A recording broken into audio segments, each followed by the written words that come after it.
Welcome to the Effortless English Show with the world's #1 English teacher, AJ Hogue, where AJ's more than 40 million students worldwide finally learn English once and for all, without the boring textbooks, classrooms, and grammar drills. Here's AJ with a quick piece to help you learn to speak fluent English effortlessly. Hi, I'm AJ Hogue, the author of Effortless English. Learn to speak English like a native. Go to effortlessenglishclub.com, effortlessenglishclub.com, and try my advanced VIP English training program for just $1. My VIP program at effortlessenglishclub.com.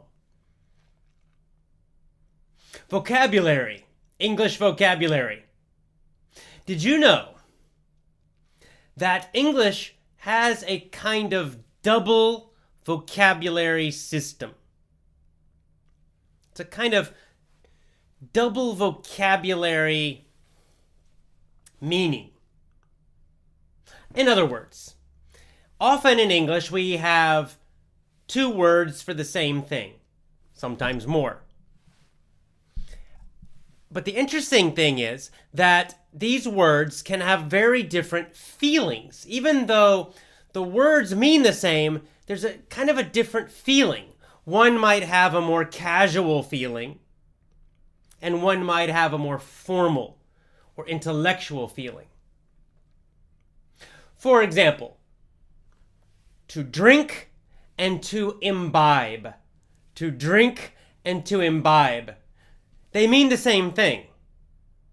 But drink has a very common, conversational, informal, not formal feeling.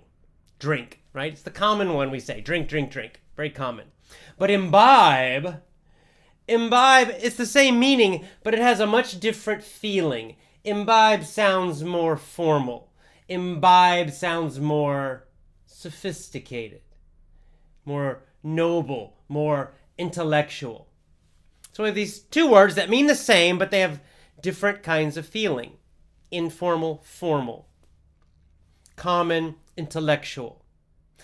And this is true with many different English vocabulary words. They often come in pairs that have different feeling.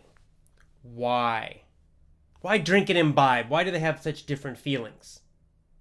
Well, the answer to that is 1066. The year 1066. It's time to learn some history about the English language. And this is the most important year for the English language, 1066. In the year 1066, the King of England died, Edward. Edward, King of England, died. Well, when Edward died, there were 3 different men who wanted to become the new king. 3 different men. One, Harold Godwinson. Harold was in England. He was a Saxon. Right? The Saxons were a people that originally, a long time ago, came over from the German area, Germanic. They were a Germanic group that came into England and settled. And they were there for a long time. And the Saxons spoke a kind of Old English, what we call Old English. So we had King Harold Godwinson and his people. He was already in England, and they spoke Old English. The second man who wanted to be king, Harold Hardrada. Hardrada was a Viking from Norway. He was the king of Norway. He believed that he should be king. Why? Because in the past, one of his relatives ruled England. And so he said, no, I am the rightful king of England. I should be the king. Harold Hardrada of Norway, king of Norway. Of course, he spoke of kind of Old Norse, a kind of old version of Norwegian and Danish, as did the Vikings, his people. And the third man who wanted to be king was William of Normandy, Duke of Normandy. Normandy is the northern part of France. The Normans have an interesting history. Normandy was invaded by Vikings, guys from Sweden and mostly Norway and Denmark, actually. And they came in and they conquered Normandy. But then after several generations, they mixed with the local people, and so they spoke French. So William of Normandy and the Normans, French speakers. So these are the three groups. In England, you had Harold Godwinson and the Saxons. They spoke Old English. In Norway, you had King Harald Hardrada and the Vikings. They spoke Norse, Old Norwegian. And in Normandy, north part of France, you had William and his people, the Normans. They spoke French. So in this year, the history of the English language would be decided by two big battles. First, Harald Hardrada and the Vikings invaded England in a bunch of ships. They sailed in their ships from Norway, and they came over and they landed in northern England. King Harold and the Saxons, down in the London area, very quickly marched north with an army to fight the Vikings. In fact, this is one of the most famous marches in English military history because they marched so fast. At that time, it was an unbelievable speed. In just a few days, I think it was 4 or 5 days, they marched from London all the way up to northern England. They marched so fast, they surprised the Vikings. The Vikings were kind of sitting around. They weren't expecting an army yet. And suddenly, the Saxon army showed up with Harold Godwinson. And they had a big battle. It's called the Battle of Stamford Bridge, because there was a big bridge there. So it was still a vicious fight, but the Vikings were not ready. A lot of them, they didn't have their armor on. Their armor was off because they were relaxing. So the Saxons had a big advantage by surprising them. But still, it was this huge bloody battle. There's this famous story about one huge big Viking guy with an axe stood on the bridge by himself.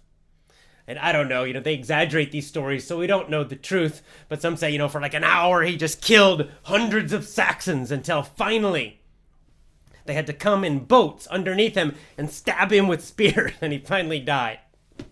So it was this huge battle, but the Saxons won. They defeated the Vikings. King Harald Hardrada, king of Norway, was killed in the battle. The few surviving Vikings went back to their ships, and they went back to Norway. Aha! The Saxons won, and so Old English would be victorious. We will speak Old English, right? Old English was the winning language. Well, not quite, because just a short time later, after the battle, William of Normandy invaded the south of England. So his ships all landed in the south. And remember, this battle just happened, so now King Harold and the Saxons, they were up in the north. So again, they had to march very quickly to the south to fight another battle against the Normans. And it's another famous fast march. They were quite incredible how fast they could move, this army of Saxons. Unfortunately for them, they did not surprise the Normans. The Normans were ready. And so, perhaps the most famous battle of English history happened in 1066. This is the Battle of Hastings. All English people, all British people know about this battle, and they all know the date. 1066. In 1066, at the Battle of Hastings, the Normans, the French-speaking Normans, led by William, defeated the Saxons. Harold Godwinson, king of the Saxons, he died during the battle.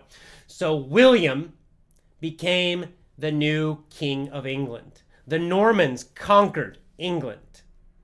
The French-speaking Normans. And now William is called William the Conqueror, right? To conquer means to take land, right? To defeat an enemy and take their land. You conquer them. So William the Conqueror and the Normans became the rulers of England. Why is this important for the English language? It's very important because remember, they spoke French. So what happened from 1066 was that you had two languages spoken in England. The nobles, the rich, the rulers, the kings and queens, the dukes, the princes, they all spoke French, right? Because they were Normans. They came from northern France. They were Normans and they spoke French. So you had all the ruling class, the upper class, speaking French after 1066. Then you had the common people. They were still Saxons and they were speaking Old English. So you had a two-language system for many years, hundreds of years. You had this two-language system in England. And now you can start to see why there might be two sets of vocabulary in English. We have words that come from French and words that come from Old English, the Saxon words. Now eventually, over hundreds of years, these two started to mix. French and Old English mixed together to become Middle English and eventually Modern English, the English we now speak today. So Modern English has a big influence from French and also Old English, Saxon. These two mixed together. So we commonly have words from both languages. So to drink, that's an Old English word, a Saxon word originally. Imbibe, to imbibe, is originally from French. It comes from a French word. Probably you can guess, why do they have a different feeling? Why do the French words have a more intellectual meaning or feeling, a more formal feeling? And why do the Saxon words have a more common meaning? Right? It goes all the way back to 1066, because at that time, it was the intellectuals, the nobles, the upper class that spoke French. So the French words had that feeling of nobility, of being intellectual, upper class. Right? And at that time, the common people, the peasants, they spoke Old English, Saxon-derived language. And so, even today, those Old English words, the words that come from Old English, have a more common feeling, a more casual feeling. And this is why we have this double vocabulary system in English. It all goes back to two battles, especially the Battle of Hastings in the year 1066 in England. All right, that's our short history of the English language lesson for today. Hope you enjoyed it. As always, go to effortlessenglishclub.com to learn more about my English speaking lessons. effortlessenglishclub.com. See you next time.